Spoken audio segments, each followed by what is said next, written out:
নমস্কার। রবীন্দ্র ভারতী বিশ্ববিদ্যালয়ের কলা বিভাগের 2024-2025 সেশনের পিএইচডি অ্যাডমিশন কিন্তু তোড়গোড়ায়। যারা একাডেমিক দুনিয়ায় নিজেদের জায়গা পাকা করতে চাইছেন তাদের জন্য আজকের এই স্পেশাল এক্সপ্লেইনার। চলুন একদম সময় নষ্ট না করে সরাসরি মূল বিষয় ঢুকে পড়া যাক। সংখ্যাটা হলো মাত্র ১৩। হ্যাঁ, ঠিকই শুনেছেন। এই বিখ্যাত কালচারাল ইনস্টিটিউশনে নিজের জায়গা করে নেওয়ার জন্য আবেদনকারীদের হাতে সময় আছে গুনে গুনে মাত্র ১৩ দিন। ব্যাপারটা বেশ সিরিয়াস, তাই এখানে একটুও ঢিলেমি দেওয়ার কিন্তু কোনো জায়গা নেই। এই যে ১৮ই মের অফিসিয়াল নোটিশটা দেখতে পাচ্ছেন, এর মাধ্যমেই অনলাইন পোর্টালটি একদম আনুষ্ঠানিকভাবে খুলে দেওয়া হয়েছে। আর ঘড়ির কাঁটা কিন্তু টিকটিক করা শুরু করে দিয়েছে। মনে রাখতে হবে, আগামী ৩১শে মে পোর্টালটি পুরোপুরি বন্ধ হয়ে যাবে। আজকের এই আলোচনায় আমরা মূলত ফোকাস করব আবেদনের এই সংক্ষিপ্ত সময়সীমা, প্রয়োজনীয় নম্বর ও ছাড়ের নিয়ম, step by step application checklist, document আপলোডের ক্ষেত্রে সাধারণ ভুলভ্রান্তি এবং সবচেয়ে গুরুত্বপূর্ণ ভাইভা ভুজ ক্র্যাক করার কিছু দারুণ টিপসের উপর।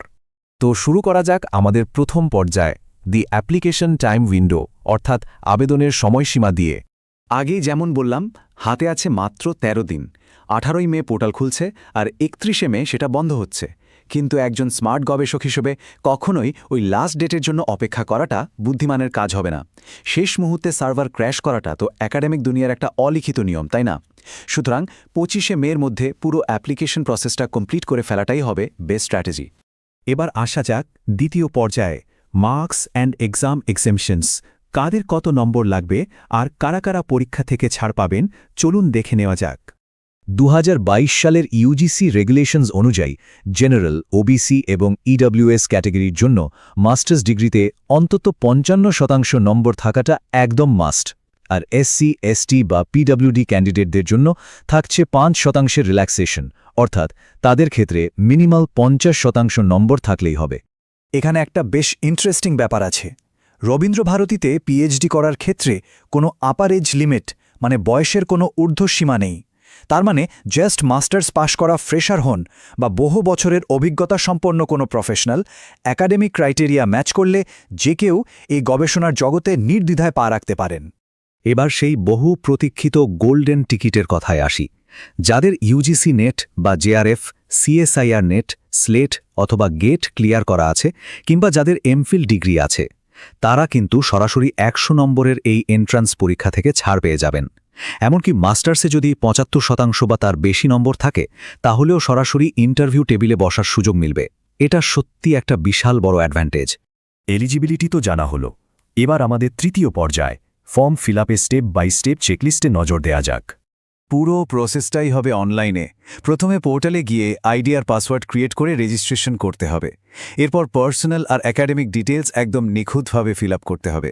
তারপর নির্দিষ্ট সাইজের ডকুমেন্টস আপলোড করে non refundable application fee payment করলেই কাজ শেষ। আর হ্যাঁ, রেজিস্ট্রেশন নম্বরটা কিন্তু অতি অবশ্যই ভালো করে সেভ করে রাখতে হবে। অ্যাপ্লিকেশন ফিয়ের স্ট্রাকচারটা খুব সিম্পল। জেনারেল, ওবিসি এবং ইডব্লিউএসদের জন্য ফি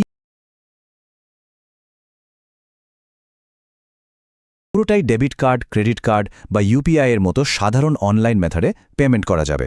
মনে রাখতে হবে, এই টাকা কিন্তু কোনোভাবেই রিফান্ডেবল নয়। এবার আসি চতুর্থ পর্যায়ে, ফরম্যাটিং এবং ডকুমেন্ট আপলোডের ভুলভ্রান্তি।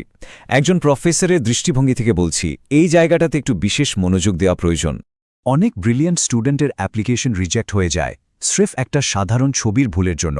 এটা কিন্তু মানা যায় না। মনে রাখবেন, শুধুমাত্র পরিষ্কার আলোয় সাদা ব্যাকগ্রাউন্ডে তোলা ফর্মাল ছবি এখানে অ্যাকসেপ্টেড হবে। কোনো ক্যাজুয়াল ড্রেস, ডার্ক ব্যাকগ্রাউন্ড বা ক্রপ করা সেলফি অ্যাডমিশন কমিটি সরাসরি বাতিল করে দেবে। ফাইলের সাইজ নিয়েও কিন্তু ইউনিভার্সিটি অসম্ভব কড়াকড়ি করে।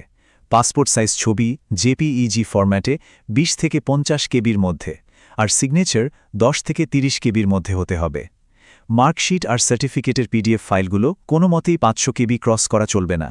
আর রিসার্চ প্রপোজালের পিডিএফ হতে হবে ১০০০ থেকে ২০০০ শব্দের মধ্যে।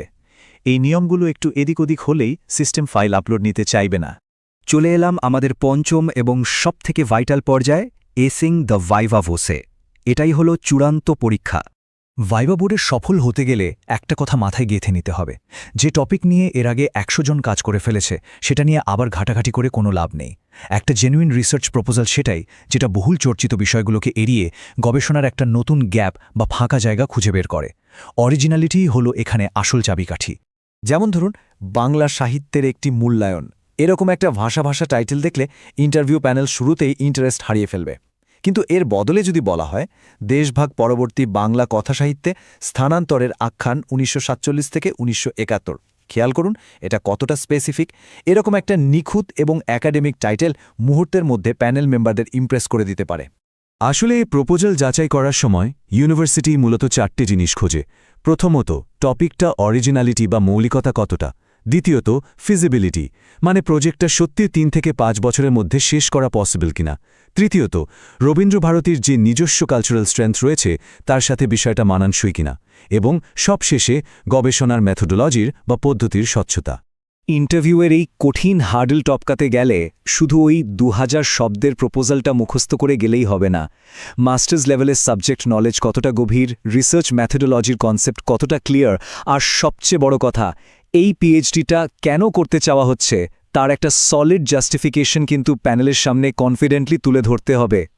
দেখতে দেখতে হাতে থাকা ওই ১৩ দিনের উইন্ডো কিন্তু ক্রমশ ছোট হয়ে আসছে।